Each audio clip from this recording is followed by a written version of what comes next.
Welcome to the Mind The Gaffes podcast. Here's what you can expect. It's just bloody tourists slowing down to take pictures of some rocks. Why is this a seven wonder of the world?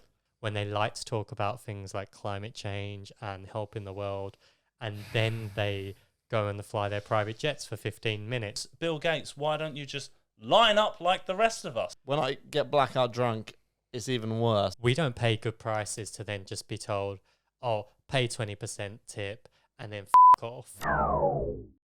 Hello, and a very big welcome to Mind The Gaffes podcast, the podcast where we make unintentional... Can I start again? No, that's perfect. That was unintentional. Hello, and a very big welcome to the Mind The Gaffes podcast. I interrupted you. Sorry, start again. The podcast where we make unintentional social blunders to share our somewhat inappropriate thoughts, opinions online for the whole entire world to see. I'm your host, Callum. I'm just going to You've really blundered this.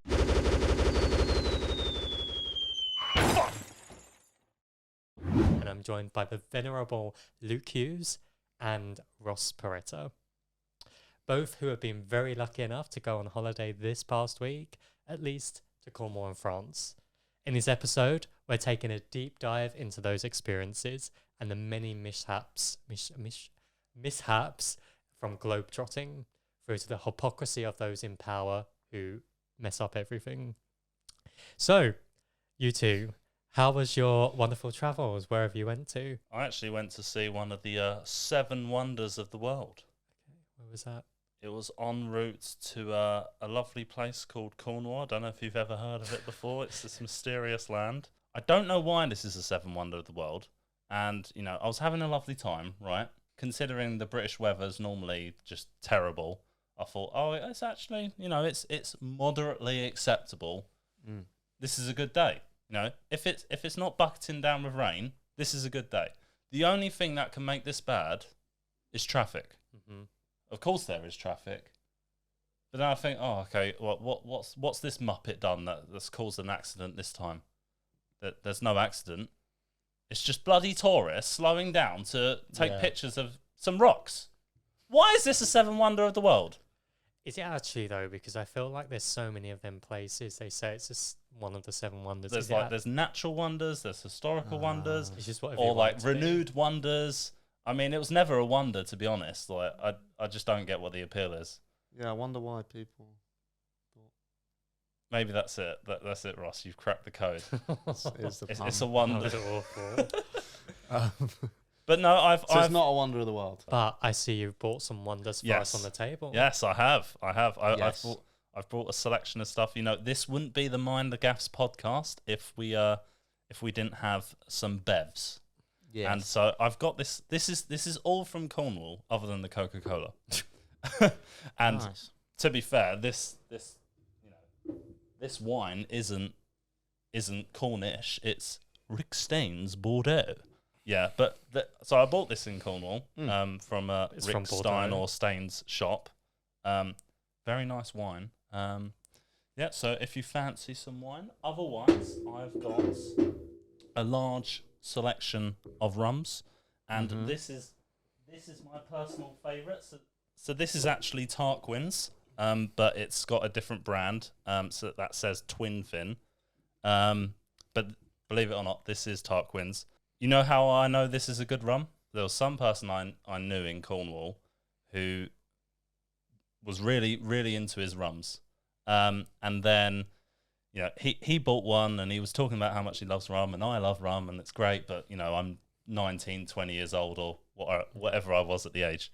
So then it's my turn to get him a drink. So I've got to choose the rum. And bear in mind, at this point in time, all I know is like, Captain Morgan's. I don't know anything really. I'm just experimenting, right? And I get him a Kraken. I don't know if you've ever had Kraken. Heard of it? It's cracking. Well, That's a crack. apparently it's not, because the best response he could give was, "Yeah, that's a bit rough." Oh, it's like basic bitch rum. Yeah, Okay. Well, would that basically translate to that's complete dog shit, right? So yeah. But then, you know, fast forward some time later, this was given to him as a gift after I started trying it, and then I'm raving about it, saying it's the best one. And to the person I raved about it to, he got it as a gift, and then he said, "Oh, this is actually amazing." So that is evidence, hard fact, that this is a quality rum. But I know you like beers, Ross. So I also got this from Cornwall. This is Padstow. Camera. What camera am I showing it to? Feels like we're on QVC. Padstow Brewing. Yeah, but like we're not getting paid for any of this. Yeah. There's no sponsorships. But I think you'll like this. I have no commentary on beer. But so we've got 4.8%. It's a IPA. And I think this one's best bitter. Do you like bitter? I mean, I know you're a bit depends bitter. how bitter. I had a pint of bitter once, and I was shocked. It was really bitter, and I didn't like it. So we'll see. Yeah, you read bitter, and then you're like, oh, it can't be that bitter. It's just Everyone else was name. getting it, so I was like, oh, I love what they're having, and then it was fucking disgusting. It was really horrible. Yeah, I'll try this. Where's the bottle opener? All right, so I'll take that from my Mauritius souvenir from my previous holiday, which is a dodo. They're all dead. But yeah. At least it's not a dildo. No, that would be very unfortunate to open your beer with. That'd be wonderful. I don't even think it would work. And so what's the one for me? I don't like beer. So Rum I only like a mojito, which you're gonna make me later. I didn't get any mint. Oh, that's a shame. Anyway, what Apologies. have you got for me? So I've got some ciders. Oh, lovely. Well, I also have some rosé if you want some. Although that isn't from Cornwall, but it is also in Rick Staines' wine cooler. I just want to say I really didn't want to fuck up that pour because I took the piss out of you last week, so I was really concentrating. So if you watched our first podcast, you know Ross was just abusing me for pouring a pint. put the picture up of Luke's pint. No, we're not doing that every it up. stop. Every episode. No. We're gonna keep it in the corner just to remind Luke what he's done. So you've got this cider which is quite nice, and then you also have this other one which is the Rattler cider, and I promise you it does live up to its name. You will get rattled. Nice. Maybe for Look at the next time. percent. Look at the percent. I know it's 6%. Yeah. What are you having? Are you having What some? am I of that having? one? What are you having? Shall we share? Do you want to have open the big cider? Should we do it? Yeah. Although I don't have a proper. I'll just put it in this glass. That's fine. It's not a drink, but I came back from Canada last month, and this bottle reminded me of Canada. You know, maple syrup. Oh, maple syrup! What a legendary thing. Yeah. Maple butter. It's amazing. It's a beautiful kind. You put it on your toast instead of like jam. Yeah. Beautiful. Best thing ever. Sorry, I just wanted to do Yeah, that. that is a sidebar. But do you know why maple syrup have the little handle, even though you can't fit your finger through? It's because basically maple syrup used to be in a big jar like that, and they just kept it because it's like people recognize it as maple syrup. But it actually has no. If it's on a small jar, it has no function whatsoever. It's literally just so you can it's like the brand Let's give it a recognizability. try. Do you want any drink with that ice, Callum? Speaking of like rum and I don't know if it's even vague what you mentioned, like Captain Morgan's. Cornwall, you know, like the classic like pirate accent of like "Arr, me matey." That's like that's from like that part of England. Oh, where did you learn that from? I don't know. I feel like I've just thrown Funny out two. junk or something? I found out two Reddit. really random facts that have no conversation left. Doesn't help you in life. Doesn't help you progress your career. Just No. yeah. Will never come up in a pub quiz. So yeah. Well, it might. To be that's I mean, like- it's that kind of stupid nonsense. Yeah, that's that comes true. up. I never do well in pub quizzes anyway. So, Cornwall, what do you get up to? I mean, for the most part, it's a very peaceful holiday. In terms of it's just it's not like highly active. It's lots of food, lots of wine. Take it slow. Yeah. Deep. But I did do plenty of coastal walks. Just clocked what he said. Fucking hell, that was a delayed reaction. I'm lagging. Yeah, so There's a really long coastal walk. The walk I'm actually doing, which I recorded some footage, by the way. So roll the clips. Roll the VT. Well, actually, that kind of alienates our audience listening on like Spotify podcasts, and I have to narrate it. I mean, it's not what you're gonna No. say. I'm walking. It's just a beach, guys. It's just But Cornwall has some stunning beauty. yeah. Yeah. So if you're watching this on YouTube, you'll see those shots. So yeah, I was doing that walk, but the primary goal, I'm very much not as fit as I used to be. You can tell. Yeah, but in the primary goal, the only thing that gets me through that walk is the fish and chips at the end of it. And the best way I can explain it to you is like when you know how you just really crave getting a greasy kebab at the end of a night out, right? When you're doing that coastal walk, I'm now conditioned in my brain to think about fish and chips. Yeah. And I never used a to be a reward. fish and chips guy, to be honest. Like even in the chip shop, I'd always get like a quarter pounder and chips. Oh, I never. Yeah, I know. I used to be that guy. I'm sorry, but now I'm very much into fish and chips. Okay, because of this place at the end of this coastal walk, and I just start walking, 2 minutes, and now I'm already thinking about fish and chips. what's your selected condiment on the side? Is it curry sauce, gravy, Tartar sauce. Tartar sauce. Fair Yeah. enough. Good. Tartar sauce, mushy Often peas. forgotten, I would say. Yeah. The unsung. I'm gonna upset you. Maybe I like mayo. Oh, mayo. I can have some and mayo on the chips. chips. Yeah. Yeah. Oh, is that Oh, okay? I have some ketchup. I didn't know as if well, that was though. socially acceptable. No, it's a very Dutch Belgian thing. Mayo and chips. Yeah, always Wonderful. mayo. But mayo is so unhealthy. It's Is so it? so disappointing. Yeah, like one dollop, if that's scientific, that's like 100 calories. Balkan season. Balkan season, yeah. Yeah. But then actually, like, when I was down there, we couldn't get any salmon. It's very weird. Well, I mean, First world problems. no, but God damn. this is problematic, okay? Because I don't think salmon's in the waters over there. I think that might be from like Scotland. Scotland's very Scottish common. Norway. Scotland for salmon, yeah. So they have to, the fishmongers have to get it shipped, and they have their own suppliers and stuff. But when we went down there, we're going to do a salmon on crew, because we were staying at a lodge. So we're going to do, not just eat out every day, and we're going to do this nice French dish. No salmon, and the guy was like, "Oh yeah, I stopped buying them because these suppliers have marked up their salmon prices by 40%.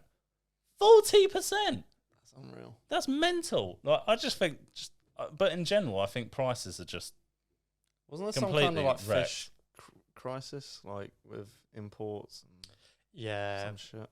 yeah. There's an I'm looking issue. at Callum because I don't read the news. There's been issues following the UK's decision to leave the European Union, which means that there's difficulty over the control of the waters. Yeah, taking back control. Hey, no, there's no control. Yeah. And I was in the Tesco's earlier, Okay. right? And this is when the world is ruined. Okay, aisle 1, I know there's my vegetables. Aisle 2, there's more vegetables, fruit and stuff. And then I know where my cereal is. I know where the bread is. I know where the tins are. Like everything is labelled from 1 to 6, and then from 8 to 12. What's in number 7? The sign is blank. You know what was on that sign? My goddamn eggs. I have not had any eggs for like 2 months from Tesco's. It's ridiculous. shit. I cannot get any eggs. It's very odd because we have an egg. This is like county living. We have an egg farm near us, and there's not a problem. It's not a problem with supply. It's a problem with delivering. You can have a chicken in proper there. stuff. You got space, little pan, laying eggs. Yeah. Well, my granddad actually had a chicken a long time ago. A fox ate it. No fox is getting in there. I think you're safe. Well, I'm on the ground floor. It's possible. These foxes, Sneaky they're sly fox man devils. through a window. They'll find that chicken. They'll find a way. Pretty chill time. Yeah, Time. pretty Old relaxing. person's holiday, would you say? Old persons. Yeah. Shine Well, retiring. well, I mean, Go Cornwall, walk along the beach. at least Fish and chips. At least I did that coastal walk. You know, at least I walked around. Yeah, a bit. you didn't like Was it the highest your heart rate slip a got? disc. No, and on the previous holiday I had, that's when I went to Mauritius, and it was the same thing. It's very much like going through a period of time at work where it was just very busy, and I thought, I really need a break. And we were actually going to go to Japan, all of us together. We were going to do that, but Japan were being mean to foreigners and didn't want to let us enter. They did specifically. Yeah, they just let everyone we're on else a in. list. it's specifically to us, okay, and I'm very offended. They didn't want to let us in, and so plan another holiday. Screw them, don't need to go to Japan. And so I went to Mauritius, and that was very much beach, swimming pool, lots of mojitos, what you'd expect of like a lazy holiday. Was it all inclusive? Good views, all inclusive, Okay. very relaxing. You came back with a few extra kilos. Yeah, there's a lot Stop of making comments about my boy Luke. He's gonna hit the gym. Stop fat shaming me, Callum. You're fat. You're big time fat shaming. I'm not. Callum starts going to the gym for the first time, and he's taking digs. Yeah, I'll have you know, I was photographed at an event, and I think that was model material. I think. Let's all get naked now. Let's compare bods.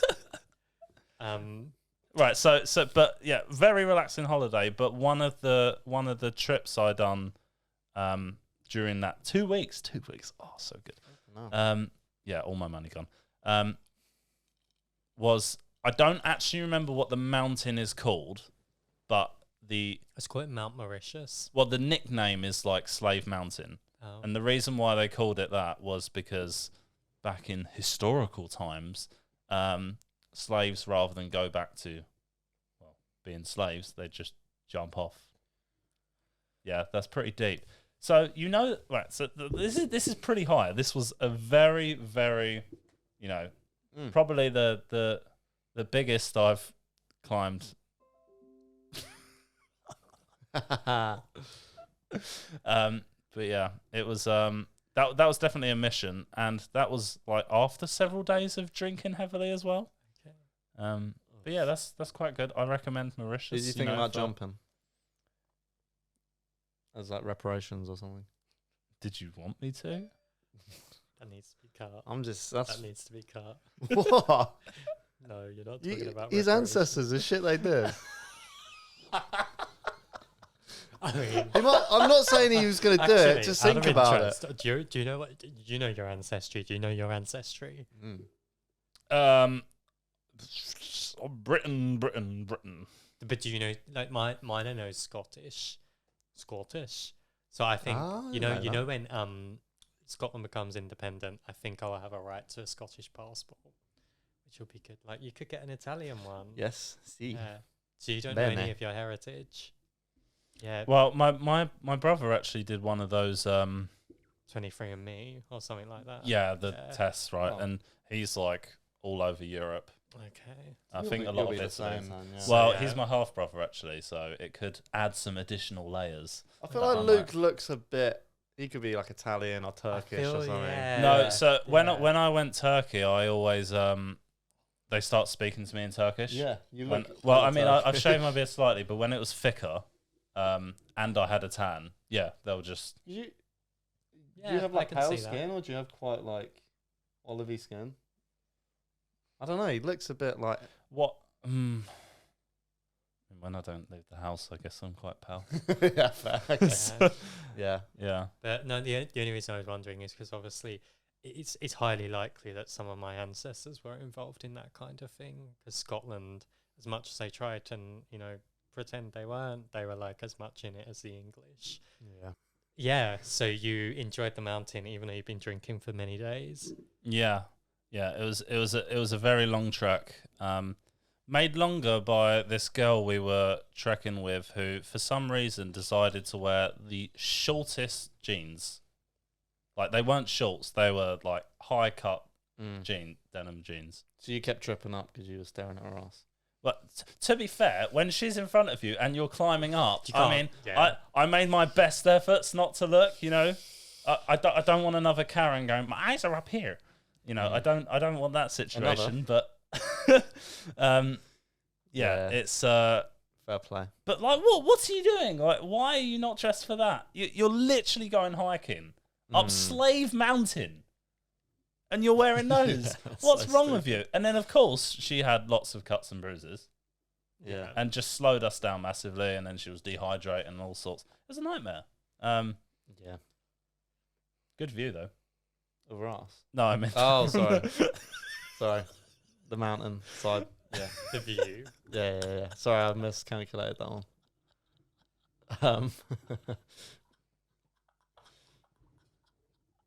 You weren't clear what you were talking about. So I think that, that's pretty interesting. Did much else happen, or did you just like chill at the hotel?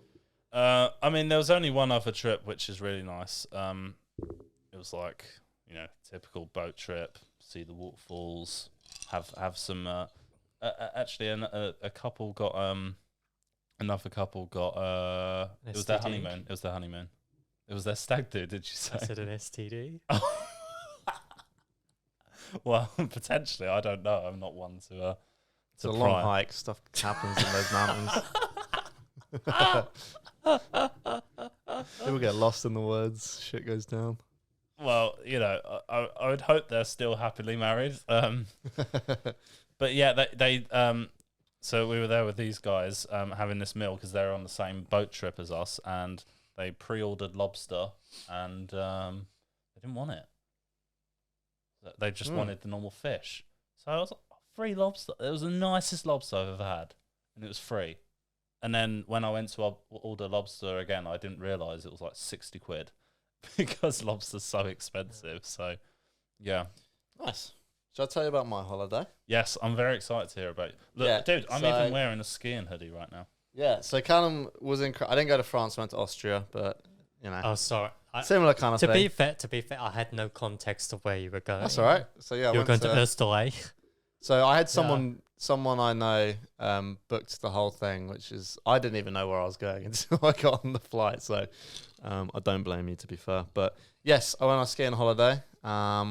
Big group of us. Some of my friends from school. Some of my friends from up north. So there's a bit of north-south clash, but no, it was all good. Was there a clash? No, everyone got on really well. It was great. Until a debate about chips and gravy comes up. Didn't come up. Oh. We were saved, but yeah, we went. So we went. Sorry, why do Northerners? Right at the end Why of- do Northerners like chips and gravy? Huh? Is Why that do is Northerners? that a joke set up or is that a No, that's a actual question? question. Like, why? You know the answer. No, but it's not just Northerners. Canadians like it as well. Cheese, chips, Ah. and gravy. See, this is what we learn on our travels. Is you that know? not a South End thing? No, that's chips and curry sauce. Oh, I got that wrong. But in Canada, they don't call it cheese, chips, and gravy. They call it poutine, and they like to think it's original. It's like Oh, Northerners they have been doing try and it make for it all fancy. generations. But yeah. Yeah. Anyway, Fuck the that. gravy debate didn't come up, Yeah. but you. Yeah. what No, went it on? went really well. So we stayed. We were in Austria in a place called Saalbach, which is near Salzburg, which is where we flew into. We had. It was really nice. So it was like all inclusive, all of our drinks, everything was like paid for before we went on the holiday, which was I could not get used to it. Like, yeah, like we were first. It was like, oh, you're getting the wine out of the ice bucket and you're pouring yourself a glass. And then eventually you're like, hang on, can I just take the bottle? They're like, yes, it's all inclusive. Take the bottle. I was like, oh, what? And then I was like, I kept asking the people who were prepping the food, oh, because they're behind the bar, behind the counter is where they pour all the beers and stuff. So I was like, oh, can I have a beer? And they were, yeah. And then I realized I can just go pour it. I could just walk behind the bar. I couldn't. It was like mind blowing to me. I could pour my own beer. So it was the Well, best. so when I was skiing last, they had they gave us these cards, like hotel ones that you put in the This was like electronic cards. So What? So you're just saying it's just This everyone's is cowboy, as all just inclusive. Free for all. It's just take what you want. Okay. Everything, take what you want. If you want to grab 3 bottles of wine, so it was really good. And like and where we stayed, we had like a pool, we had like a spa. It was Because skiing lovely. can get expensive with Right. all the drinking. So this place is like expensive to stay at. But my friend who booked the whole thing, she's books it well in advance, and there's like a bunch of things you can do to like bring the price down. So one of them is like she'll like haggle. So she'll say like there'll normally be like multiple agencies who will like can book people into the same place. Yeah. So you can say, this place gave me this deal, what can you do? This place gave me that. And then head count, so like if you get a big group of people, they'll do it cheaper. We went a bit out of season. Well, we're literally like the end of the season, basically. And, you know, we didn't get very lucky with the snow, so it was pretty poor. And then the day after we flew out, in the village, which is only about 1,000 metres up, 3 metres of snow. When did you fly? So 18th to the 25th Of March. Yeah. Of March. I'm trying. Proper I think I went in January, and that was when everyone was going on about there being no snow. And when I was going on leave, and everyone at work, they were like, "Was there snow? Was there snow?" And then I was like, "Well, I hope there's snow beforehand." But then at the end of the holiday, during the holiday, you know, typical British person complaining about everything. Too much snow. Too much snow. Did you go I don't want any more snow. Did you go skiing this year? Yeah, went in January as I well. didn't realise Yeah. that. But yeah, it's Too many holidays, man. finish my point. If you want to, so she booked as many people as she could. She haggled it, blah, blah, blah. We got like such a good deal on this. But put it this way, I looked up I was like, how much is it to stay just in the hotel for a week? And it was more just off the website to stay for a week than we paid for everything. Yeah. So we must have saved like over like. Do you recommend 50%. all inclusive then while skiing? I mean, Because I kind of like the towns. It's, you know, nice to walk about, and because sometimes when you stay in a skiing hotel, you literally ski in and out, and then you can never see the town because once you're in the hotel, you're in the hotel. Everything's there. You never need to go anywhere. You might maybe go outside to book a skiing lesson or something, but I can't not recommend it because it is such the good best. value. But it is true, you don't do as much of like the après ski stuff. Like going to like, you don't see as much of the town. Like we made an effort to say like, oh, tonight we're gonna go out, but it's so easy to be like, it's all paid for. There's no way. Why would we go out to town? It's just going to be the same concept as any sort of all-inclusive holiday. It's what you're looking for from it and what you wish to get from it, isn't it? But it was so good. Like, How's your progress, man? I want to know how you've been doing. Oh, because we went skiing together once, and was that your first time when we went together? Yes. First time. So is this your second time? Yeah, Luke. Right, so that's Where did you go last time? also Austria, wasn't it? Austria, but like the west. Right, so this time, Luke, I got lessons, right? Yeah. What happens is you get an instructor who's trained how to teach people how to ski. They're really good at it because it's their job. And you give them a bit of money and then they teach you how to ski. Don't just throw you on a hill and tell you to roll down? And they don't just go, yeah. So the first time I went skiing, Luke was like basically my teacher. And you picked up skiing, when you went for the first time, you picked it up really quickly. And some people do. Some people, they just get on, they put the skis on and they just get it. It's probably the same like riding a bike. Some kids probably can just get on a bike for the first time. Well, I didn't, but I was just a nut job. And just kept so, flying over at speed. But you were, in your head, you were like, if I got it eventually, so will Ross. We just got to keep going at it. So I literally, on my first ski holiday, it was just straight on the ski lift. And it's like, right, let's make our way down now. That was pretty much it. We might have done like a tiny little like ramp at the very bottom, where I just stood with like my ski like barely moving. And yeah, I pretty much spent the whole holiday falling on my face. Never really picked it up. Never really got the complete hang of it. I think you were a bit distracted from skiing when I was third wheeling with your long distance girlfriend that you wasn't paying attention to the skiing properly, to be honest. The silence is yes. I didn't learn. There was one day you didn't even turn up because you two just pissed off. Yeah. He said at the start of this podcast, "Oh, if we're going to talk about skiing, please don't mention my ex." Whatever, man. Past is past. Point is, Yeah. not But that. you've progressed since. Point is, do lessons. Don't listen to Luke Right. No. unless you do a dry slope before the holiday Right, and so you. I've got some good. I've moved on then, and these are now my beginner tips. Okay. Number one is actually booking lessons, which you'll be glad to know. But this is important, especially you, Callum. You've never been, right? I don't intend to go. And You will. I'm not. You will. but I'm if not. you ever do, here's what I recommend. Okay. Especially if you're going as a couple who's on like different skiing levels, okay? Because there's always lovers' tiffs on these type of occasions. So day one, pre going on holiday, book a lesson. Yep. For starters, but don't book it. Everyone decides to book it at like 11 a.m. Don't do it at 9. Do it at 9:30. Just get it done straight away. Pre-book those lessons. Get a few of them. You know, you could probably bulk get some of them cheaper at discount if you do multiple lessons. Yep. But yeah, just don't wait for it. Just get it booked and don't have it in the afternoon because then you're just waiting around. And especially if other people then going out to ski and then you're not going out because you're waiting for your lesson because and then you fell over on the first day and then you've lost your confidence a bit and then the second day you're just I'm not going to go anywhere. I'm just waiting for the lesson. Don't. Just book it in the morning. Yeah. As early as you can in that morning. Have that all planned out. My second thing I recommend, and I don't know if you did you buy boots in the end? No. How's your feet? Did you get many blisters? No. My shin hurt on the one leg, but it was. You got lucky. Do you remember the first boots you had? Yeah. How I will say I had. Yeah, it's not comfortable, but I don't think anyone's that comfortable.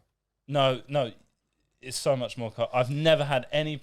Buying boots is the best purchase I've ever made. It's for two reasons. Number one, the comfort is just worth the money on its own. In my opinion, it's just the risk you could get some really dodgy rentals. You don't know what you're getting. You don't know how worn in it is or what's happened to it or how rough it is. But the other thing is you have to hire them anyway, so it pays for itself over time. I would say it's good advice, but I don't think for your first ski holiday, because if you really don't like skiing, you might not have blisters. It's like taking an insurance policy. It's just a big investment. I didn't buy boots the first time I went. My feet were rough. Yeah, but that's just, you got to put up with that. It was nice. It was really nice. Do you know the problem with this ski holiday? We're never going to get a deal like that again. We're never going to stay. Like, we would tell people in the town, we'd say, it like, an amazing deal? in the greatest. The greatest. We would tell people, they were like, oh, where are you staying? Like, if they're in the town, oh, we're at, like, the Alpine. They would go, oh, they were, like, making jokes. Making mummy and daddy paid for your nice skiing holiday and all this shit. It was like the nicest one in the just our northern friend who's like just on the case hustling. Yeah. She, it was done really some nice, side like, offers of chips and gravy. when your legs are like aching, just being able to like go in the pool, in a hot tub, in a sauna, like it's like. How often did you do that? Every day? Really? Every day. After skiing? Yeah. It was the best. And like, so I literally just went straight to the bar. I just took my boots off. All right, drinks, bars open, all inclusive. So just getting the drinks. You weren't allowed drinks by the pool, but you could. there was a jacuzzi and like an upstairs bit. So the bar area and the lobby don't oversee that.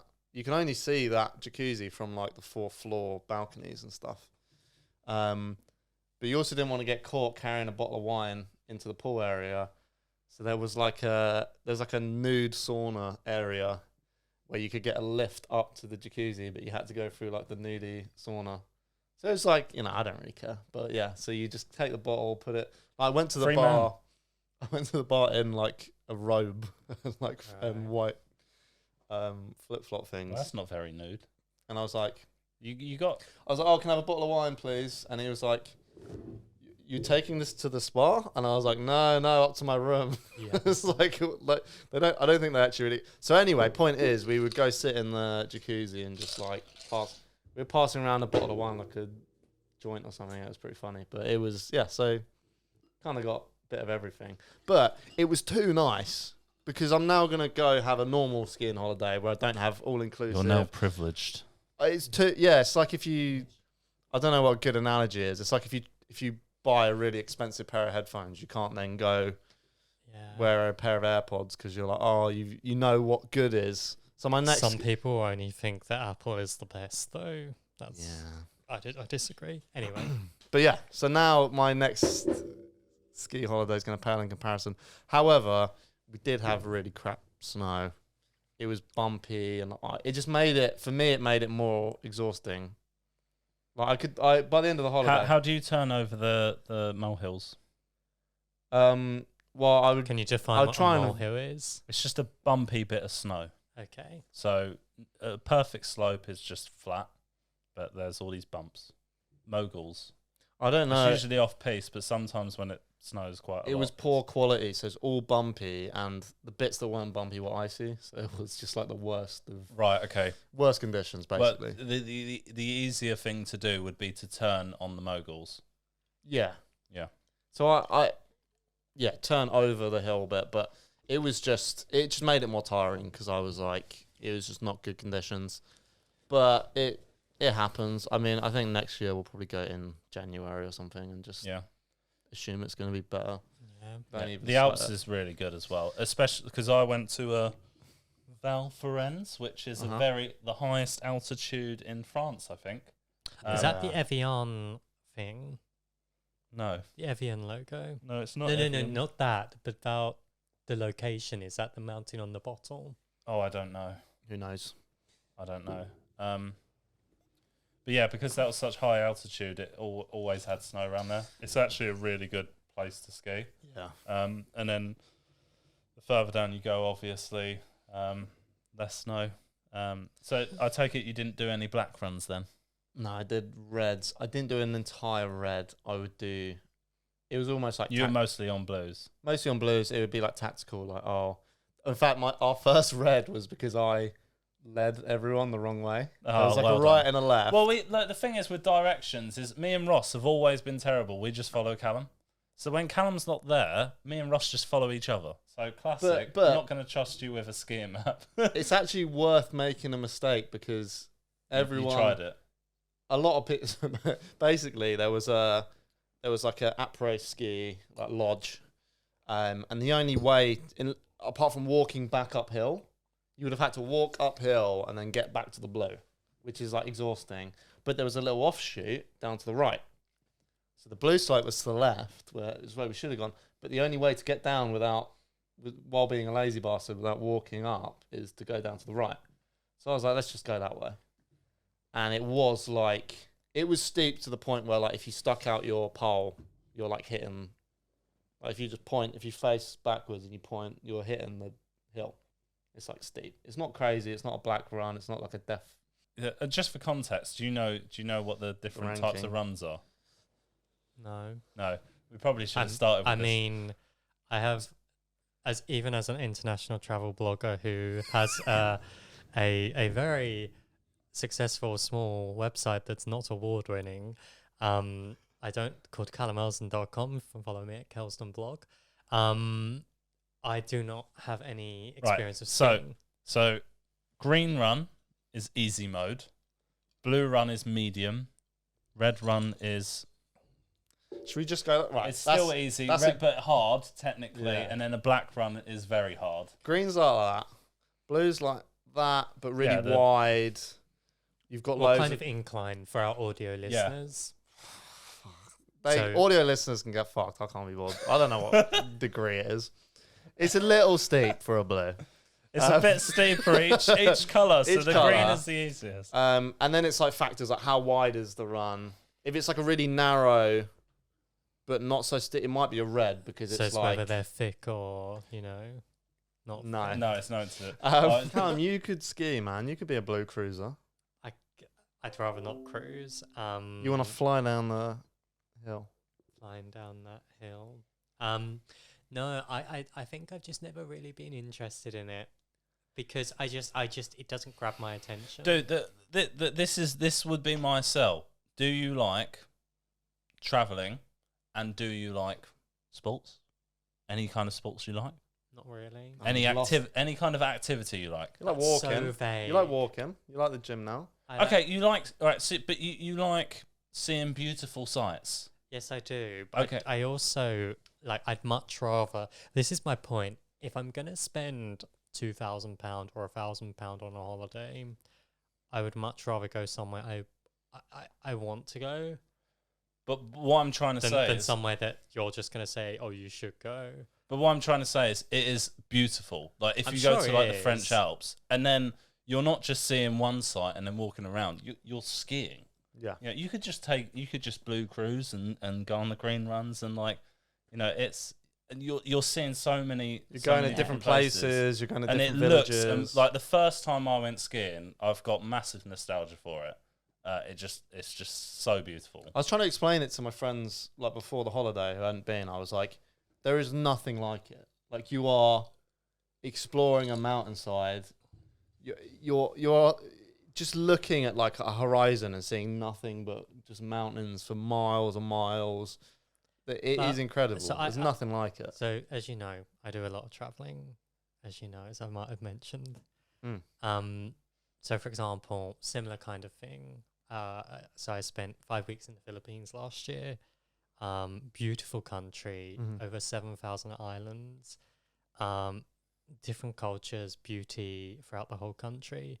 But for example, once you've seen one mountain, you've probably seen them all. In the same way, once you've been on one boat trip or something, you've probably been on most of the boat trips. But the thing is, like, your skiing ability gets better, so you get higher and higher. Let me finish. But the difference is, at least when I go on a boat trip, I can then do something like, I don't know, scuba diving, snorkeling, see like really interesting animals, and be warm. That's the other thing. I'd much rather do that. And then I'd be able to then go and eat beautiful, Filipino food or Indonesian or something like that. Okay, I'd much rather spend my money on that. What if you skied from France to Italy and then you can have some nice French cuisine and then you can have a nice pizza? Yeah, I'd still prefer Filipino. The nicest pizza I've had, well, definitely top 3, was top of a mountain. Like, yeah. Food just tastes so much better when you've travelled long distance and you're knackered. The thing is, Callum, it's really good. I don't think necessarily we could ever convince you. I think if you went, you would. So I think it's gonna happen once I've ticked off the places I want to go to. But that's the entire planet. Well, do you want to go to Mars as well? Not necessarily. Like, there's not much more of the US I would like to see. To be honest, I don't really. If I didn't go back to the US, it wouldn't bother me because I've been a few times now. I would like to do Latin America, some of that place. Yeah. Cornwall? Been to Cornwall. Cornwall's beautiful. Obviously go back to the Philippines, much of Asia. Maybe once I've sort of ticked off like Japan is my number one I want to do It's next. my number one as well. When they let us in. Well, they'd let you in now. We just need the money. When they didn't let us in, I spent the money to go to Mauritius. That was the problem. That's now fine. I need to save up again. It's fine. It's completely worth it. But I think once I've sort of ticked off the places I have been that I want to go, I will maybe consider it. But it's just it's quite a big investment for something when I'd rather go other places. That's all. That's fair. And you do a lot of traveling, so it's not like you would think, oh, this is my one big holiday and I'll do a few. Yeah, I do kind of get that. Yeah, I get that. But no, I mean, I've got less traveling this year, which is good. To make it clear, me and Luke aren't people that have like grown up skiing who are just like. Yeah. No, I actually assume that I everyone only did started as well. going skiing. I think just before I met you two. To be fair, Yeah, and you or maybe it was just after. on your own money, right? It's And the like thing you've got a is, Yeah. job. Yeah. Luke has a trait where Oh, he God. really not over exaggerates, but he often talks about things very enthusiastically if he enjoys it. Oh, I have with skiing. And with skiing, that was it. But maybe this time it was different. Maybe it actually met expectation. I would say the first time I went skiing, it wasn't. It just didn't. It was so. I think if you don't pick it up quickly, you can get frustrated. And then I'm like, and then the expectation is that you're gonna pick up. Like, I had friends who, even with lessons, by the end of the holiday, didn't quite have it down. And I don't think it was technique, because I'd see them on the blue and they're just perfect. It's as soon as you see. Well, so what happens, That's a right, steep is drop. people lose their confidence and then Yeah. their balance goes out of whack. And this is what not to do. It's you want to keep straight. You don't want to lean forward, because when you lean forward, you pick up speed. Or lean But back. then people just think, oh, the natural thing would be, I want to be closer to the ground and I want to, I want to kneel down. Or they just start leaning back. Yeah, and you which is lose just as your bad. composure, Yeah. and then it's a nightmare. Yes, no, that's the big thing, and I think probably on that first holiday I probably did lose my confidence, because once I'd fallen down so many times, it's like you're just waiting for the next time that you're just gonna start. Like this holiday, I didn't even fall over till like the third day. I was so much more like composed and even then I was like, oh, I need to push myself a bit You harder. didn't fall over to the third day. Yeah, I was like, oh, What were you doing? Did you well, I think go because 10 steps? Like what? because I got good enough that I could All right, don't blow your trumpet. that I could stop and I could control myself. I wouldn't allow myself to go too fast. Oh, it still sounds bad. I wouldn't allow myself to go too fast to the point where I'm like uncomfortable. But after the first few days, I was like, oh, I need to like push myself a bit, like, out of my comfort zone, basically. So, I've heard a lot of good stuff here about skiing. Tell me, dish to dirt, what exactly is it you don't like about skiing, if there is anything? I mean, it's mostly the money, I guess. But I'm just skiing's just. I would go skiing 4 months of the year if I could. For you guys, is it sort of, for you especially, like once you're there, is it sort of like a sunk cost fallacy? You're there, you might as well go balls deep. Could say that. Yeah, so I paid for mine like months in advance. So it was almost like didn't feel the burn. But I guess, yeah. I don't know. The first time I went skiing, it's like you're learning a new thing. It can be a little bit frustrating. But I don't know. I feel like once you've got like the bug, it's like you can't. There's nothing like compares to it. Like The COVID, you can't shake it. Actually, the worst thing is, Yeah. I guess the traveling, because it's such a long coach journey, especially with these like small airports in because I mostly ski in France. Yeah. These airports are really small, Yeah. and they're just like they can take so long for you. But they take private jets, right, for the rich people? Well, actually, there's an airport. There is an airport at like right at the top of the mountain. It's like the shortest runway you've ever. Yep. It's just crazy. Like when the plane goes off this airport, it literally dips. Like it just takes. It feels like it's falling for 7 seconds. It just drops off. because the runway's so short. But yeah. Wow. I think there's like a really important point there about, the rich people that are attracted to these kind of sports, like skiing, who are chartering their private planes and private jets. And obviously they like, particularly people like Bill Gates. Let's take him. He really likes to. Oh man. He really likes to. You're just rubbing me up the wrong way right now. Right. You're saying this deliberately. But obviously there is a sort of contradictory with the rich and powerful when they like to talk about things like climate change and helping the world, and then they go and fly their private jets for 15 minutes to things like ski resorts or, across California. It's a bit of a contradictory thing, isn't it? I've got a actually really great story. I don't know if I can tell it. It's about a celebrity getting private flights. but maybe I just don't say who the celebrity is. Why? How do you know this one? I know someone knows someone who flies. That's their job. They fly private plane. You know, they have all sorts of different clients, and a celebrity who's very, let's say, vocal about the climate and the impacts, etc., etc. I can tell you after, like, who it is, but just tell me who it is now, but I'll bleep it. You need to cover his mouth as well. Yeah. I'm blanking on his name now. Fuck's sake. No. Right. This is what I've heard.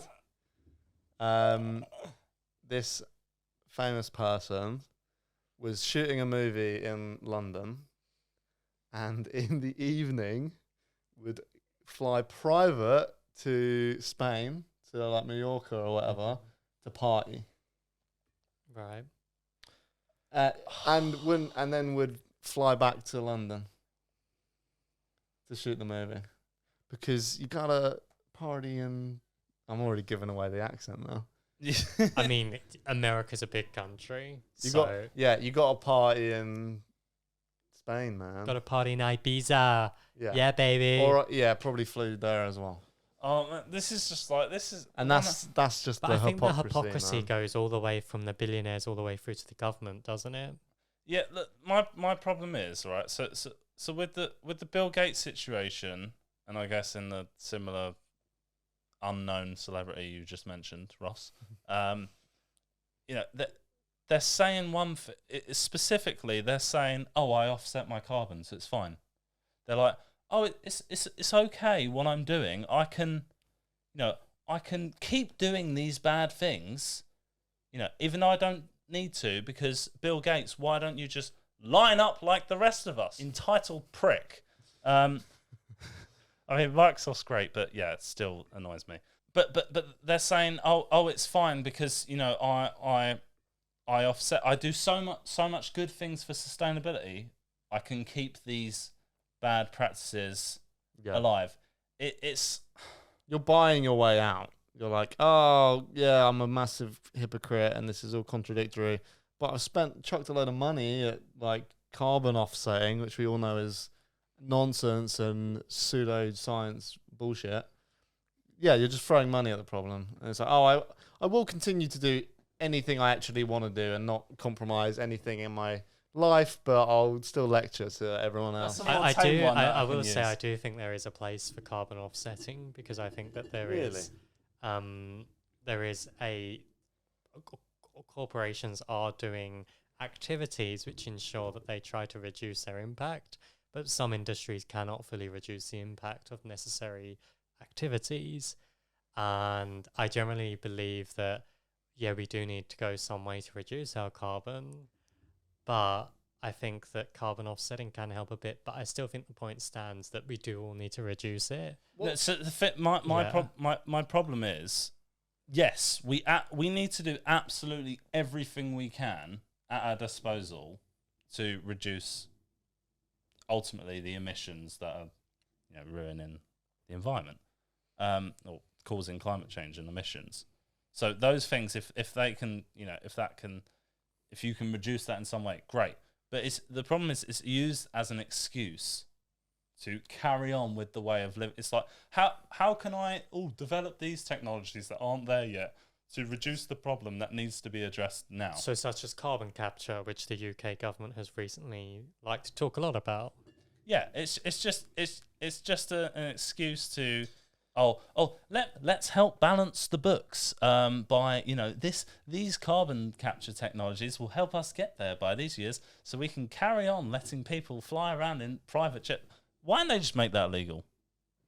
Why don't they just make that is a radical change. But here's my problem. Okay, just to illustrate my point.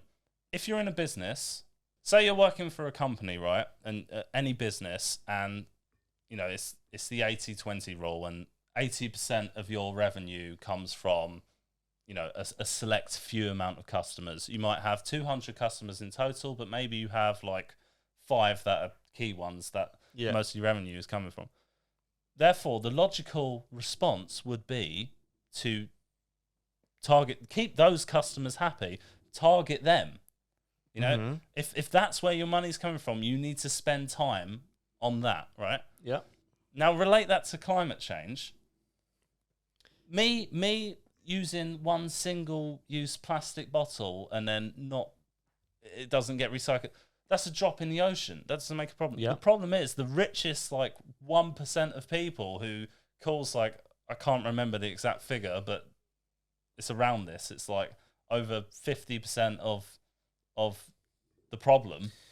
Yeah, it's governments. Why isn't it? It's countries. You've got to surely the logical response is to therefore target what is bringing in the most revenue in the business sense, causing the most emissions by making policy changes that reflect. I've got a few thoughts on this. I think the idea is the whole plastic straw debate, whatever. I think the more people are conscious about the climate, even if it's a drop in the ocean, which I do agree with, it makes you a more conscientious voter. So if you're doing things in your daily life that makes you more conscious of what is going on in the planet, you're more likely to vote for policies. So I do think there's benefit to it, even though the act itself of going, I'm going to use a metal straw, isn't going to save the world.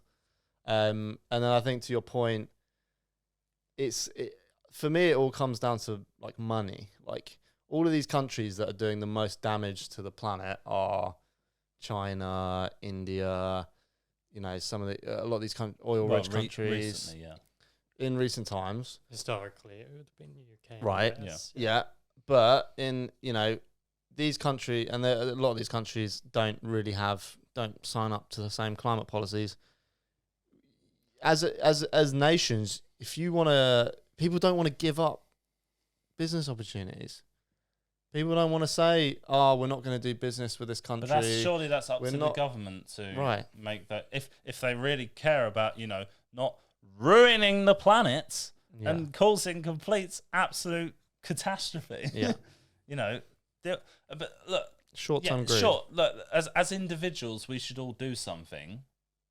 But at the end of the day, they're trying to meet this net zero target, and all they're doing is coming up with, it's okay, we can do this carbon capture stuff, or I don't. And then the biggest issue with this is that the UK government released this report this week as their something like 2,000 pages for their net zero strategy by 2050 or whatever. And part of the issue is one that the funding is abysmal. So something like to net zero proof UK homes, it's 30 million quid over 10 years, which is nothing. That might be wrong, but it's something minuscule like that. And in terms of their 12-point action plan, there was only one actual new point of action that would actually make a difference. But the idea about carbon capture, it has the potential to play a role for industries which can't decarbonise quick enough. But the issue is with the UK government is they want to consider, new oil and gas fields and using carbon capture to sort of offset that. And now there's a whole argument about, should you drill your own oil and gas or should you buy it from elsewhere, with the whole thing in, Eastern Europe and Ukraine happening right now. But the whole thing is this technology they're talking about doesn't even exist yet. It exists on a microscopic scale, and it's not going to do anything to help right now. So, and that's the problem. They're already saying, we're missing the mark to limit the warming to 1.5 degrees or something like that. You're already not doing. It's you need to do this now. There's no time anymore. We've been talking about this for decades. People are starting to take it somewhat seriously, other than some lunatics who still don't believe in climate change. Do you live under a rock? Have you seen the extreme weather conditions lately? Yeah. It's slowly coming in now. You can't not say it's not happening. It's happening to some extent. It's not completely extreme, but there's been some weird things happening. And I think climate change is also so complicated to understand as well. Wasn't it global warming originally? I was going to say, it's insane that people still think, oh well, we've had the coldest ever winter. It's like it's climate change. It's not global No, warming. but like, It is, but it's all of it. Like there's certain things that actually make it colder. It's like extreme weather conditions on both sides, and there's the Arctic stream, and I don't really know. I'm not a scientist. I can't remember either. I don't remember the research I look at. But point being, it's very complicated to understand. But you can see the effects now. You can. It's starting to come in. I'm quite pessimist. I think unless people are inclined to be greedy, especially people in politics, especially people in businesses and whatever.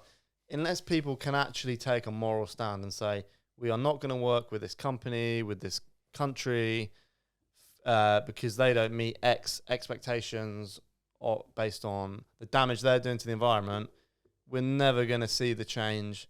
And the sad truth is, like, people always they'll always take the money. They just want to make the most money. They always take the money. That's the world. Doesn't matter what the industry is. It's such a complicated issue to resolve. So all these companies that talk about the climate, none of them would turn down a deal to get bought out by like a Tencent Holdings in China if it was the right. Like, they don't actually care.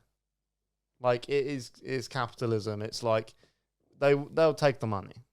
Like, no matter what they say publicly, no matter what they say on social media, it's just greed, and it's no matter what the countries you talk about, the European countries are doing, the biggest offenders that don't care, they don't need to care because they know that people aren't going to turn down the check. They're not going to turn down the business opportunity. It's down to the businesses, and it's down to the richest people to actually and the government ultimately to force those decisions. Otherwise, people just carry on the way they are. The ones that do it at scale, and to make the only way you're going to make China do anything is hurt their pocket. That's it. That's the only way. You're not going to go, oh, but you're hurting the environment. Oh, look at the polar bears. They don't give. The only way you're ever going to get them to give a fuck is if they go, oh, we're legitimately like not doing any business in this country because we're going to do it ourselves. Because everyone said no, you haven't met these expectations. So it's like everything. It comes back to money. Like the whole climate, a lot of the climate stuff comes back to money. I think there's some reasonable changes you could make though. Like, for example, it's not just carbon dioxide. Methane's an initial. Of course, methane, doesn't stay in the atmosphere, but it does cause an initial problem, and the initial problem is now.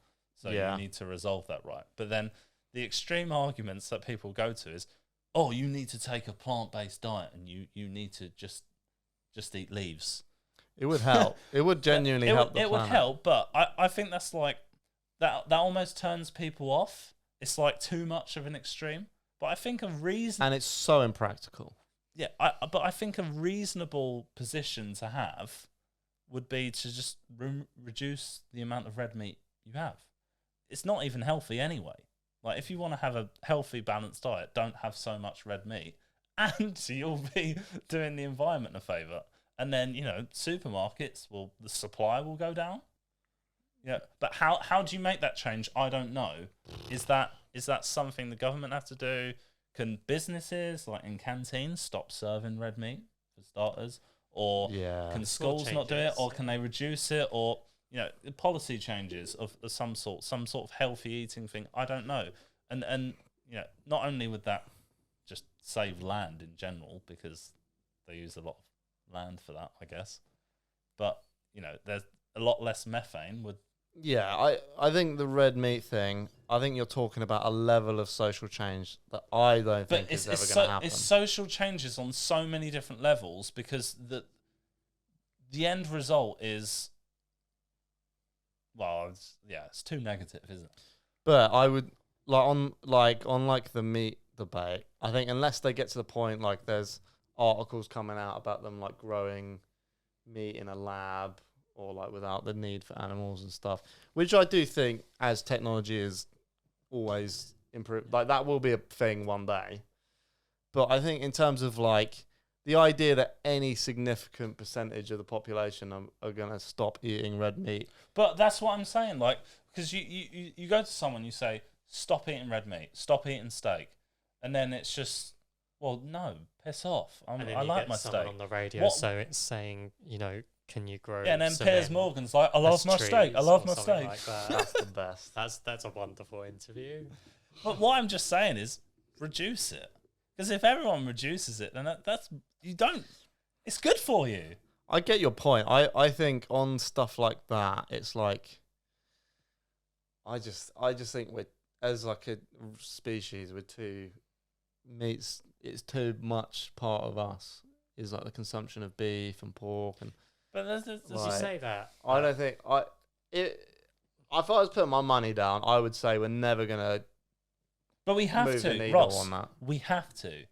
This is just one thing. There's many things. There's many layers to this. It's a very complicated issue. Well, look, those sausages and mash you made earlier, I can't give that up. That was banging. No, well, that's not That was popping. cows are technically the worst Okay. in terms of emissions. So, I mean, I'd say sausages are fine. I'd say that's reasonable. Have Those sausages pigs be and don't have farting. steak. Pigs be farting. Yeah, they do. Yeah. But it's not the highest contributor. Like, have more chicken, basically. Do they not fart as much? Back to the carbon offsetting stuff. It's the same principle. Every tree we cut down, we're going to plant like twice as many trees. Yeah. But the problem is, well, it's not going to capture that carbon in the first year of that tree being planted, is it? Yeah. What? How long is it going to take to grow? It doesn't. The problem's now. Like, we got to limit the global warming temperature to 1.5 degrees now. There is also things like mangroves. There's actually a real use for things like that because it helps stop flooding as well. It's not just, it can be used as a preventative measure, not just necessarily capturing carbon, but things like mangroves can help stop flooding and things. Does anyone here understand what carbon capture is? Well, no, because it doesn't really exist. Yeah. So what? Well, it's stopping carbon going up and going down. So the whole government So policy wait, so is sorry, based on carbon capture. Not carbon offsetting. What is carbon offsetting? So the idea is that you have a scheme by which you can effectively. The idea is if you have a necessary piece of carbon you have to emit, that you can then offset it by another function, whether that's something like growing trees or the idea is you do a bad thing, so therefore you do another good thing that's unrelated. I thought, this is where I'm just like going off vague bits of knowledge. There's like, if I'm a company and I plant 1 million trees, I can then sell like carbon offsetting tokens to like other companies and stuff. So it would Oh, generally that's be a like whole different thing. Yeah, that's Yeah. a whole, there's a whole industry. That's a around whole it. conversation. But That's kind of what I'm But getting at. there's also other ones whereby you could have things such as there's one carbon offsetting company where they effectively have various carbon offsetting schemes, right. Such as it's not just necessarily planting trees or things like that. It's things such as whether it's trying to improve the efficiency of people's heating systems in like poorer regions or giving them more efficient stoves. But they've basically found that in some regions where they've given them more efficient stoves, like a hob, they've then ended up just using the old one and the new one so they can cook more things rather than necessarily just using the more efficient stove. Yeah, so it just made it worse. So, yeah, there's various issues with it. I think that if you have necessary carbon you need to put into the atmosphere because it's from an industry which cannot yet decarbonize, I think it's better than doing nothing. Yes. But Still bare minimum. But what I was trying to get at, right, is with because I was watching The Wild Isles by David Attenborough. It was like, I can't remember if it's the World Wide Wood or the Wood Wide Web or something, but it was either way. There's this whole was it hard or softwood? I don't know, Callum. Probably oak. Probably oak trees. But there's this. Ross is opening his beer very slowly. That's how slow it is to grow trees. When you've got these whole ecosystems, the wood wide web is like how fungus connects to the roots of all the trees, and is really there's this really wild stuff like say one plant in a particular part of the woods is dying or needs, is not got enough water or whatever it is, like by fungus spreading through the roots, it can then pass those nutrients through different. It's basically a fiber network. It's like it can pass nutrients to that dying plant. It's cool, but what I mean is there's these whole complicated like years of ecosystems built that can't just be replicated by you just replanting trees. So a similar example would be such as like the algae in the ocean. If they disappear, then that impacts the next part of the food chain and the next part. Yeah, exactly. And the next part. So it's not just the trees aren't grown yet. There's so many more layers to this that we probably don't even understand yet. And once you do that at scale, and like the population's just growing and growing and growing, and there's got to be a point, right? There's a point you can't cross where there's just like there's no more capacity, and are we going to have any natural areas left? I think that's a bit dramatic. Hashtag. I think that there will still be a lot of nature, but we obviously have to be very concerned about it. But we've gone to quite an extreme point so far. I think We are the virus. You're starting to go on like population control. No, I'm not going to populate. I don't want to. Thanos was right. That was a throwaway point. Okay. Thanos was right. He did the right thing. Mm-hmm. But what I'm right. all I'm trying to say. Who's Thanos? Don't worry, Marvel. Okay. Oh right. What do you think I'm talking about? That's a good solution. We should Thanos. That's what he was saying, like, oh, you're gonna destroy everything. You just gotta like, there's too many of you. Yeah, get rid of half the population. Yeah. No, that's not what I was saying.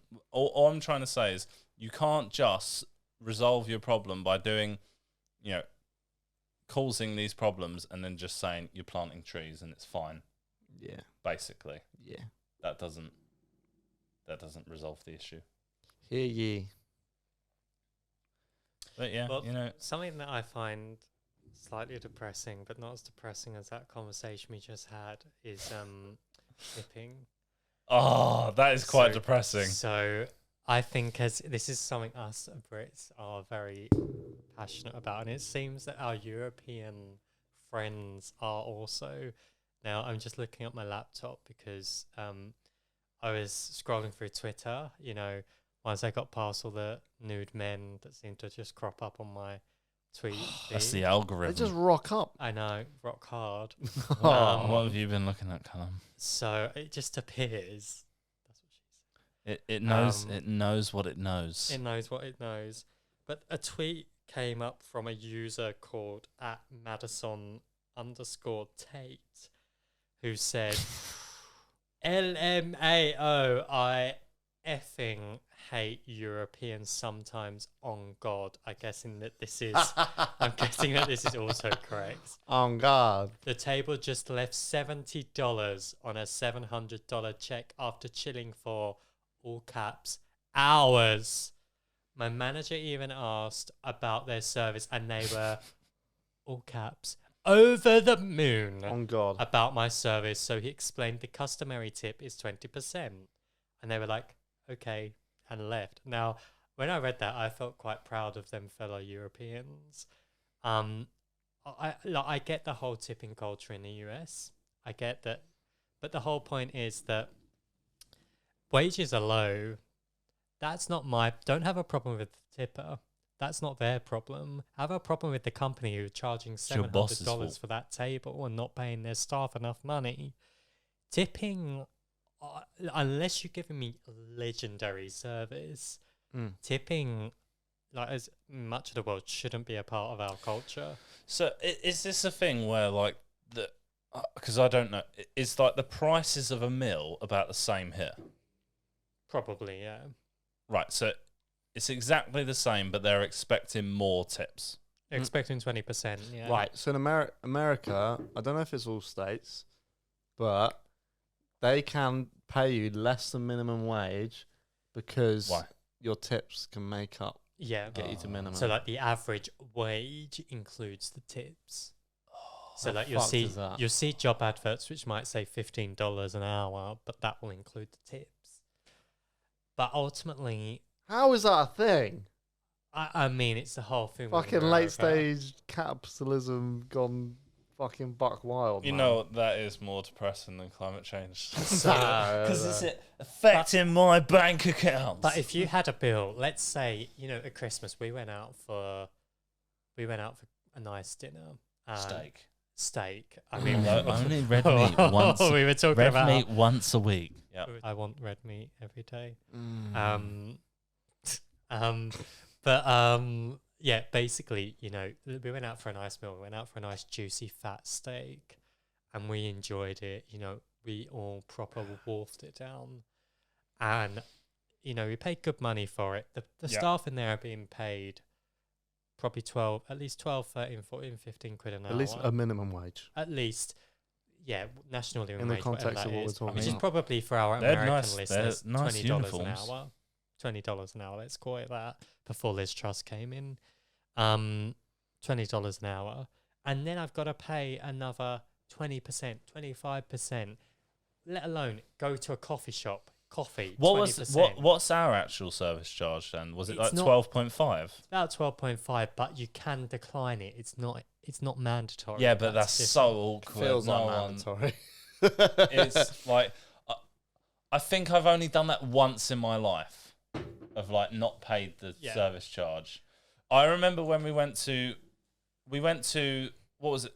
It was like this bar, right? We got some food, a little bit of food, but we mainly went there for drinks, and we had like, I don't know, 12 rounds. It was a wild one. Who were you with? You weren't with I was us. with you. It was with you. Yeah. And let me finish the story, and you might remember. I probably won't. But we were getting loads and loads of drinks, and we wanted to go to the bar to order them, but they wanted us to sit down.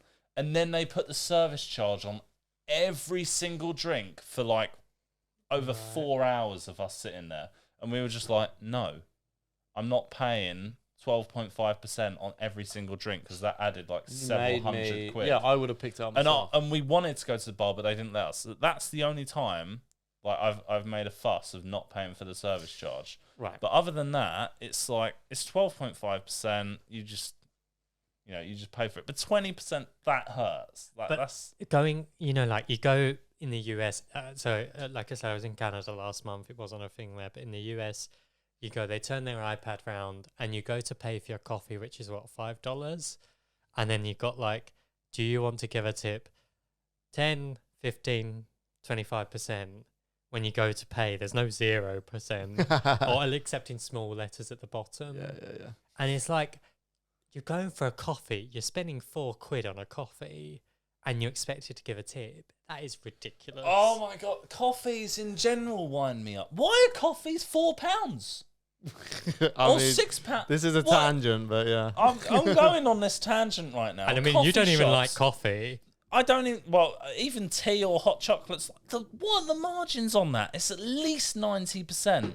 Yeah, It's wild. It's ridiculous. going out and buying a coffee is a pure That like privilege. Like I'm like, if you're, there's no logical reason. Like there's no way you can actually justify it. You can make a lovely coffee at home if you want to invest in like Get a coffee machine. invest in a nice Yeah. machine, invest in good quality coffee. You can do it. It is just purely like, I like the feeling of going to Why- Starbucks and like why leaving do you my think house. Coca-Cola bought Costa Coffee for a ridiculous amount of Coca-Cola money? owned Costa? Yeah. Well, I didn't know that. Holy shit. So that's why, Coca-Cola. Why do you think they wanted to buy Costa? Because it's so lucrative, that industry. There's so much margin in it. What products do they sell in Costa then? Is it only Coca-Cola owned drinks? Possibly, but what Coca-Cola, this is a real tangent. What Coca-Cola has started doing is selling canned Costa drinks in, say, countries where Costa doesn't exist. Mm. So they can expand the reach. but also expanding the Costa brand. Oh, that's so smart. it costs a lot, which tips also do. They cost you a lot of money. Cost a lot. I like that. So- I never thought of that. That should be a So actually, I tell you where I got that from, a uni project. I think it was like creative something. And I was like, you had to do a piece of software, which I didn't write. Yeah. Someone else wrote it for me. I shouldn't have said that. Fraud. Yeah. I had an aid from somebody else who helped me write the software, and it was a coffee calculator. And I called it Cost a Lot. Nice. Yeah, I love that. Like, I'm a Why brand- didn't you just take credit in the moment? Just let it happen. just Like, like no a- one would have known. But I'm a branding and marketing person. I'm not about the product. I'm about branding it and marketing it. But you could have marketed yourself then as this really highly creative person, which you just ruined because you said someone else helped you. Like, I wouldn't have known But that. you know- Ross wouldn't have known that. Do you know, leaders help others rise, and I'm a leader. You didn't Yeah. lead in shit. You just got someone to help you and then told someone someone else came up with the idea. What are you leading on?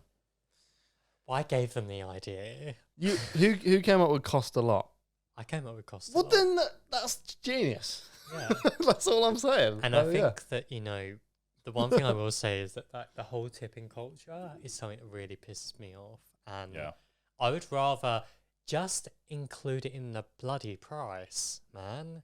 Just pay your employees fairly. just pay your employees fairly. So this is right. So this is the thing, right? So there's obviously a lot going on. There's the American system, which is flawed, which means it means you kind of should tip because it's the right thing to do, but it's only the right thing to do because of the system. Her anger was misplaced at the Europeans.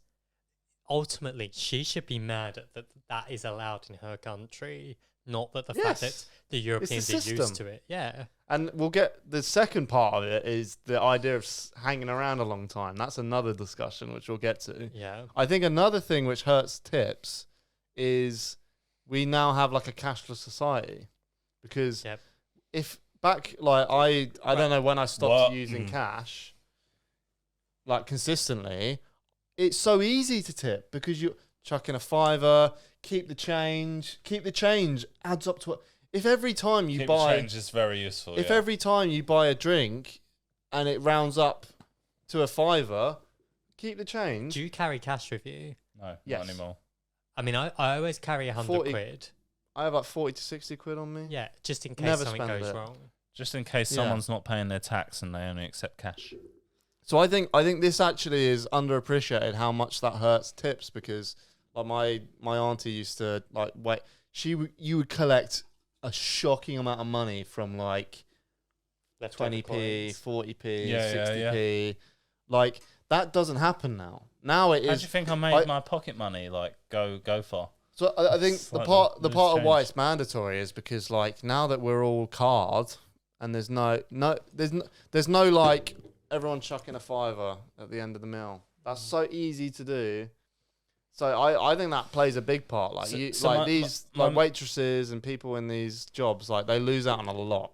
My mate worked in Brewdog at one point, and they only but they only accept they only accept tips through card. Sexual favours. Right. That's one way to get the tip. Happy ending. That's another discussion. But they only accept the tips through cards, so they don't accept cash. But obviously, like if someone's going to offer some cash, the guy's just going to take it. But there's like this stupid rule where only the waiters get the tip if they were serving at table. I'm like, that's not fair to the chef who's made your lovely meal.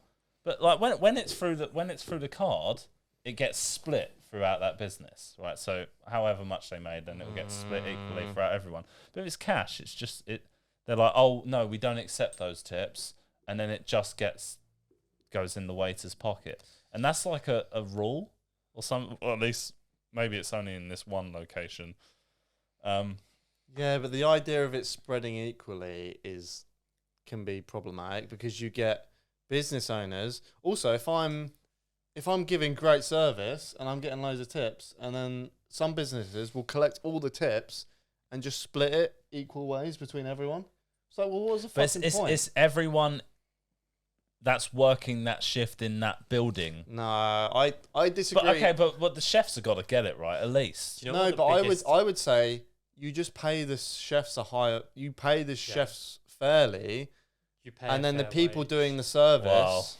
that Do you want. they? But the people doing the service are the ones you want to incentivize to make the customers happy because they're the ones smiling and. being So generous. that is a reasonable position, and Yeah. I agree. But do all these chefs get paid higher? But if it look, Oh, if- sorry, they're not even if we're chefs. thinking of like the ideal situation, we would have no tipping. Everyone will be paid a fair wage for the Yeah. job they're doing. Yeah, exactly. And then ultimately everyone's happy. I won't get pissed off because I have to pay another 15% on top of my bill, on top of my coffee. They're happy because they've got a steady wage. Everyone wins. But it's not no tipping. It's because not mandatory tipping. Yes, That's the difference. because if you want to be, a classic thing is like, if you give them a tip early, and you get served more often, But I think also that's how everyone's happy. tipping should be in reward for good service, excellent service. And if you give a tip for excellent service, they will appreciate it. For example, some airlines, they give this thing for their top frequent flyers called like not the airline I work for, but other major airlines globally give their frequent flyers like a gold gift card. And if they have like a flight attendant that gives top service, they can give like this gold award, and then they get like a reward from the airline, like a free flight or something. And if you give, and I've read stories, like I'm in various WhatsApp groups with other frequent flyers, and it's like that really means something to them because they've given this sort of gold reward. It's sort of the same thing. If you give someone a tip for exceptional service, providing they're well paid fairly in return for the unsocial hours they're doing, then that really that shows it's something special and not just something that's expected. And I think that's the problem with like this kind of tweet. Ultimately, America's got its problems without a minimum wage, shit minimum wages. But if we're going to go for like a utopia society, which we're never going to be in, unless it's under my leadership, where when it's going to be a struggle to get there. But I think ideally we'd be in a place where tipping is sort of like, a nice to have in reward for good service, excellent service.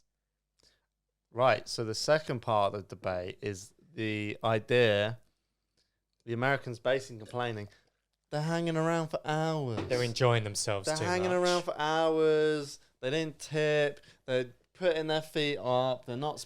Right, so... This is probably more of a European thing than a British thing, though, I would probably say. Okay, so the Europeans are just the first chill, part bro. is in America, it's the American thing of... Hustle. They have very high churn, like, restaurants. So the idea in an American restaurant is, like, in, out, high churn.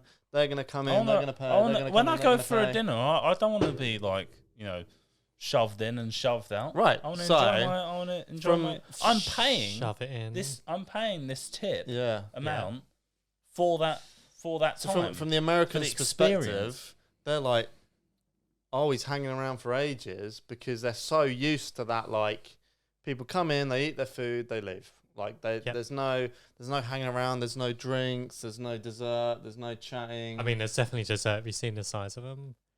well, they eat it quickly.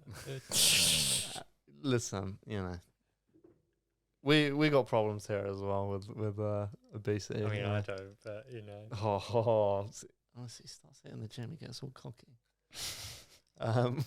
let's have one rattler. It's one rattler too Callum's- many. You're gonna get rattled, mate.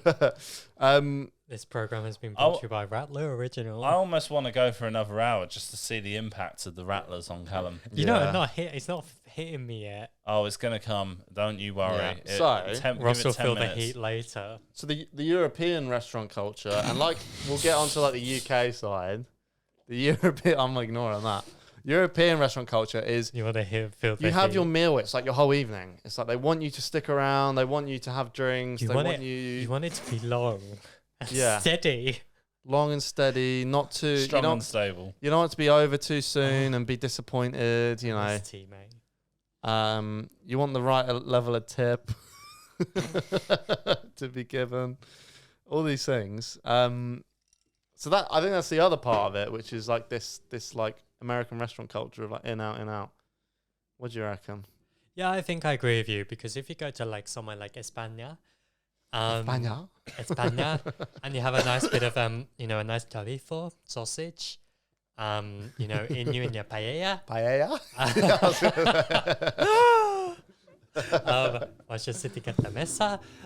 Sorry, I'm really trying to use my Filipino Spanish words now. Nice. Are you having cerveza? Sorry. Yeah, like if you're in Spain, like I think there is definitely an island divide between us and particularly Southern Europe.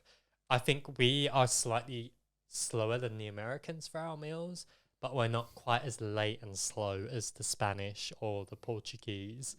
But I think in general, when we go out, we go out to enjoy ourselves. We don't go to a bar or a restaurant to, you know, pay good money, pay London prices, which will be comparable to New York or Vancouver or Hong Kong. We don't pay good prices to then just be told, oh, pay 20% tip and then fuck off. That's not why we're going to restaurants. We're going there to have a good time. We're going in to enjoy the evening. Exactly. So the other part The of it is ambience. you're paying extra for the meal anyway. Like if you go to a fancy restaurant, you're going to pay more per thing. You're going to pay so then the idea that it's a percentage of that where the tipper is expecting because they're charging more, even if it's not Yeah. fair. I don't know. You're paying for a certain experience at the restaurant. You then pay the same percentage, therefore they get a massive tip, regardless of like how much time you spend there. I just get rid of tipping. Completely. And like if I want to tip, if I think you done great, if I want to go that extra mile, have you ever had a situation where you're just like, that was amazing? Can I see the chef? I want to speak to the chef. Never done it. So I actually speaking of that, so I, as you know, as I mentioned earlier, I went to Canada last month, to Toronto, and obviously I do my blogging. I went to the Park Hyatt Toronto. I didn't pay for my dinner, but it was a beautiful meal, and I had a friend there who we'd met, which I told you about before, and you know, this was like a 3-hour meal, like 10 courses with matching wine. 10 courses? Oh! Yeah, like lots of mini courses, and it was beautiful. Like it was great to tapas speak in a to the way. chef after. Is it like tapas? But obviously it's in Not Canada. really. It was like a modern Canadian cuisine. It was beautiful. But like small dishes. Small In a way. dishes. Yeah. And it was beautiful. But I think that there wasn't the expectation. So I think it's a very American thing. There wasn't the expectation in Canada, in Toronto at least, to give a tip for that. Even, you know, for like the regular guests. I think it's definitely an American thing, but an American phenomena around, you know, giving tips for every single thing on the earth. And I think that, you know, this person in question, I'm not blaming them. I think that ultimately it's the system that's the problem. And she I think it was a she. They. He, they, it's. I would just Say penguin. they. I'll just go they because I can cover everybody off with that. They obviously didn't, you know, that they shouldn't be attacking the Europeans. They should be attacking the system which has made that possible. And Agree. so I'm now going to make a very rough gear change. And Yep.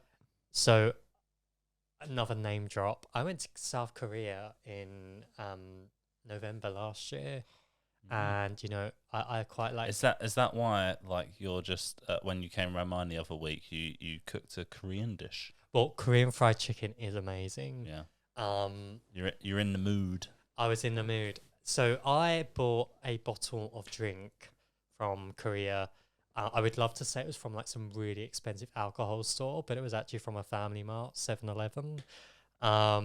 It's in the freezer. Do you want to drink? I would like to try it. You want to? It's made of rice wine. Let's do it. Oh, Let's do a soju. shot.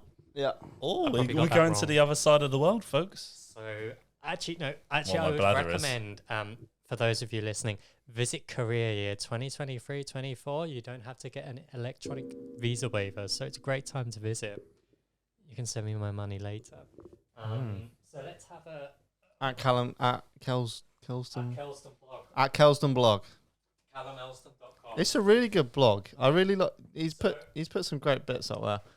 Really enjoyed. He did a piece on traveling to China amongst the coronavirus, which I thought was really interesting. Because I don't think people realise how. Ice, baby. When did you put that up? The corona. That was in August. That was in August last year, but it was pretty interesting how extreme the measures were to get into the country that time. I don't know what it's like now, but I thought it was a good post. Ever so slightly better. It was a good post. Yeah. I have to Look go. at that. That looks so nice. Let's show it to the camera. Which one? What does that say? Well, you can't read it, can you? I Siri.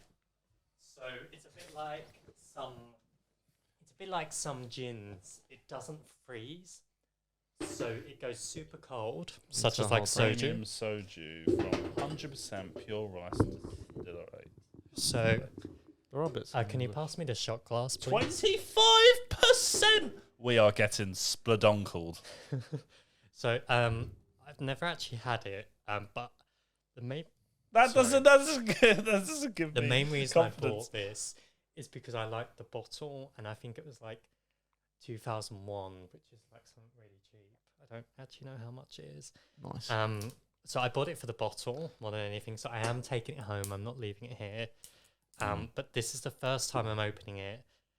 I was supposed to bring it up north, but then my train, I missed it, or it got cancelled or something. You missed it. I And it missed cancelled. Yeah, so no, I think that face. Right, where's the measuring? oh yeah, let's do this by the book, shall we? So, this is so cold. There you go. We're having it straight. I've got my glass, I think. That's one of my glasses. Oh, this is grotesque. So this was from my travels. I bought some good rum last year from the Philippines for you. Yeah. Apparently it was Still in the okay. cupboard. Don Papa. So let's try this. I have a lot of rum. I So have. are we just downing it? Is it Seems shot? like we should. Okay. 26%. Ice on the floor. Right. Cheers. Cheers. Cheers. Cheers, lads. Oh, let's give it a go.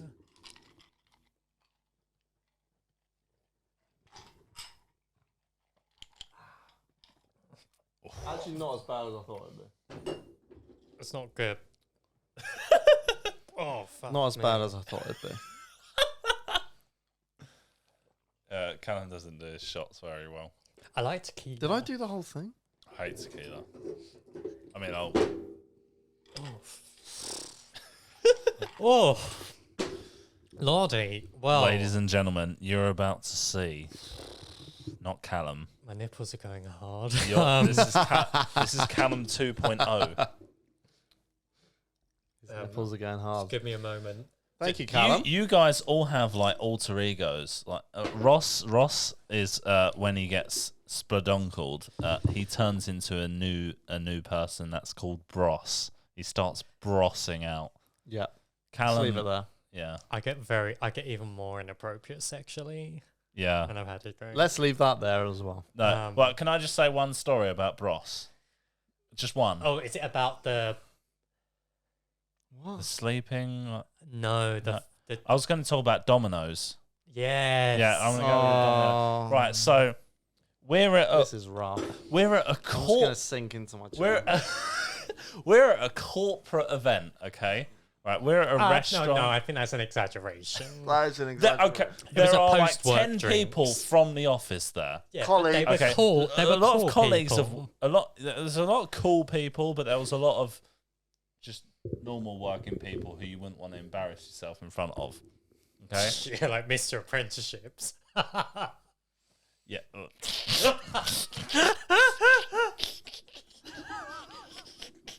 I don't even know who you're talking about. Sorry, we were kind of out. I just wanted to get some words. Come. Right. So stop touching the mic. Right. We're at this restaurant. Okay. For whatever reason, we both get drunk and we decide that it's a good idea to do some arm wrestling. Right. So we do some arm wrestling. Relevant point, really.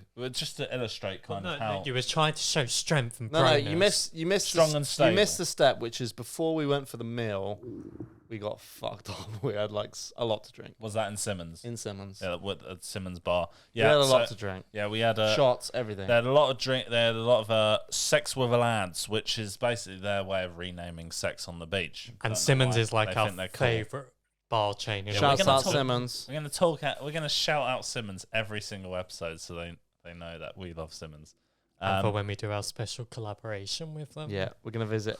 No, Right. date. Oh God, let me get to the point. Fucking hell, right, Bros. Okay, so we've done some arm wrestling. We've had our food. We've had several drinks, and it's time for Ross to go home. But he doesn't go home. He goes outside the bar. Okay, and then there's a lot of tables in a row, and these aren't like high tables. These are like proper benches. They're like picnic benches. They're like the picnic benches, and then the tables are like picnic benches as well, aren't they? Yeah, and there's like 8 of them in a row, and then Ross somehow just falls backwards while laughing, and dip, dip, dip, dip, dip, dip, dip. All of them knocked over. I think I wanted to jump on the table, which is something I would do. Yeah. So you didn't just fall backwards. You actively jumped. I 'cause jumped you were on the a table. twat. Because I thought it'd be funny. Because I was Ross. And then you decided when we were walking back to the station or to our office to pick up a bag, I can't remember. You just decided to run off. Yeah, You thought it was funny sounds just about right. sprinting off. it wasn't me. It was a Bros. So Yeah. It's not you.